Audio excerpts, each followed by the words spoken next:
ఆలంబూషుడు. కొన్ని వాదనల ప్రకారం రాక్షసరాజు రంభ మరియు రంభ భార్య కురంగి సంతానంగా జన్మించాడు. రంభ గంధర్వలందరికీ తెలిసిన శక్తివంతుడైన రాక్షసుడు. అతను మాయావి విద్యలలో ప్రావీణ్యం కలిగినవాడు. ఈ క్రమంలో ఆలంబూషుడు కూడా రంభ వంశానికి గొప్ప యోధుడిగా అవతరించాడు.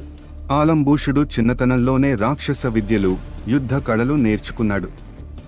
అతను తానే స్వయంగా రాక్షస విద్యలలో ప్రావీణ్యం సాధించాడు. యుద్ధరంగంలో ప్రతిబంధకులను అధిగమిస్తూ సైనిక సామర్థ్యాన్ని పెంచుకుంటూ పోవటం అతని నైపుణ్యం. అతని రూపం భయానకంగా ఉండేది, రాక్షస శక్తి సమృద్ధిగా ఉండేది.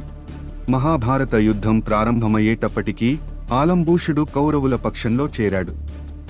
ముఖ్యంగా చక్రవ్యూహం రూపకల్పన చేసినప్పుడు అభిమన్యుని చుట్టుముట్టిన యోధులలో ఆలంబూషుడు కూడా ఉన్నాడు. ఆలంబూషుడు తన మాయా విద్యలను, రాక్షస శక్తిని ఉపయోగిస్తూ పాండవ సైన్యంపై విరుచుకుపడ్డాడు. ఘటోత్కచుడు మరియు ఆలంబూషుడు యుద్ధరంగంలో భీకర యుద్ధం చేశారు. ఆ యుద్ధంలో ఘటోత్కచుడు తన విపరీతమైన రాక్షస శక్తులతో ఆలంబూషుని సంహరించాడు. ఇలా ఆలంబూషుడు ఘటోత్కచుని చేతిలో మరణించాడు. వేదవ్యాస మహాభారతం ప్రకారం ఆలంబూషుడు మహాయోధుడిగా ప్రసిద్ధి చెందాడు.